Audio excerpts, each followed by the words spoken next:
Our next guests have created a lifestyle guide packed with what foods to eat for healthier living, disease prevention, and a longer life. And joining us with more about the What to Eat When cookbook are doctors Michael Roizen, the Chief Wellness Officer for the Cleveland Clinic, along with Dr. Michael Crupain, the Medical Director of the Dr. Oz Show. We welcome them by satellite. It's wonderful to see you. Thanks for making time.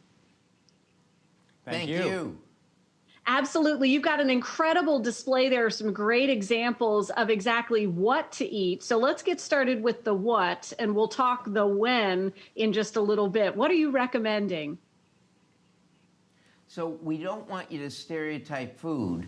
So we want you to have the best food, food that is a relationship with you. So you wouldn't marry someone, Jessica, who is going to try and kill you every day. You shouldn't eat food that's trying to kill you. Only eat food that you love and that loves you back. So my favorite breakfast food is a salmon burger that's walnut crusted, so I get the crunch of the walnuts.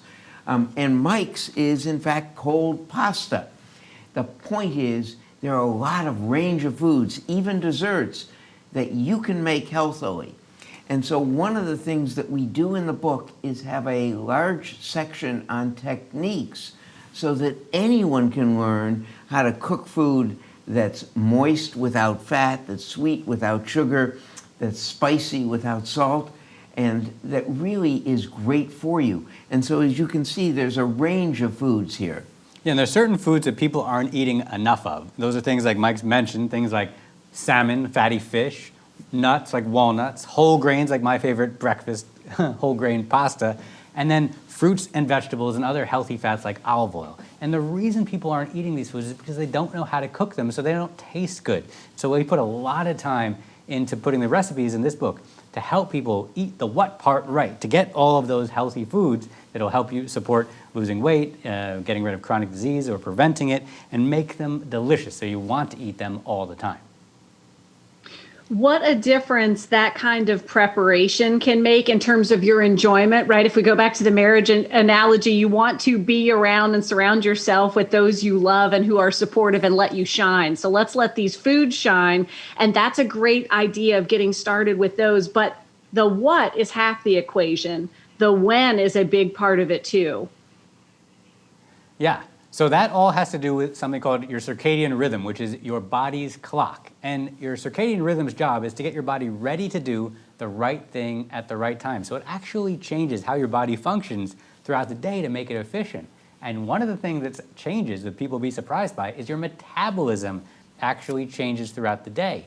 And it's set up so that it expects you and wants you to eat more early, so to make breakfast and lunch your biggest meals of the day, and eat less later, to make dinner your smallest meal of the day, and then to not eat when the sun is not up, so to fast overnight. So after the sun goes down, you don't eat until the next day when the sun comes back up again, and that's about 12 hours or maybe 16 hours, and that is a form of intermittent fasting. And I think now everyone's heard about intermittent fasting. It's a sort of become very trendy, but most people are doing it the wrong way, and there's two things that they're getting wrong. The first is they're making dinner the largest meal of the day instead of breakfast and lunch.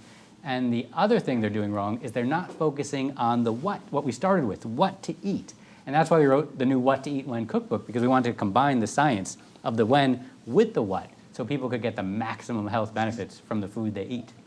And let me add to the health benefits you get so that you understand that, or so that your listeners and viewers understand that every biomarker of aging, of cardiovascular disease, of cancer, and of dementia diminish when you have that 16 hours of fast.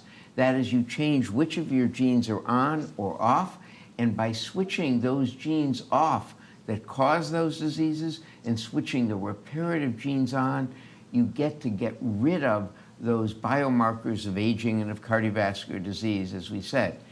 In addition, a calorie isn't a calorie isn't a calorie. So a calorie eaten in the morning is like 9/10 of a calorie. Calorie in the evening, 1.1 calories. So by eating the same food earlier, you actually lose more weight. In the one study that has really quantified it well, 25% more weight loss by eating more in the morning, less in the evening. It's been wonderful speaking with both of you, and we'll look forward to more insight. Boy, I learned so much just in that short time together. Their new lifestyle guide, the What to Eat When Cookbook, is available now. For all the information, be sure to check out our website later today. We'll have a link right there, WTVR.com/VTM.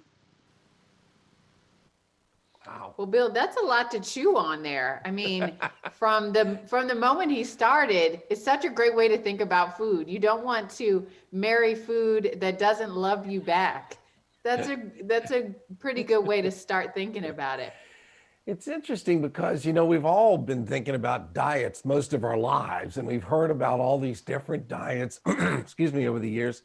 And I don't know that anybody's ever said, eat your big meal at the beginning of the day, or at least at the middle of the day, and almost nothing at night, or don't eat after dark, which we're going into the time of year when it gets dark at 4:30. So I don't know that that's going to work, but we can definitely switch that that meal, the big meal, to earlier in the day. And I like what he said about a calorie in the morning is 9/10 of a calorie.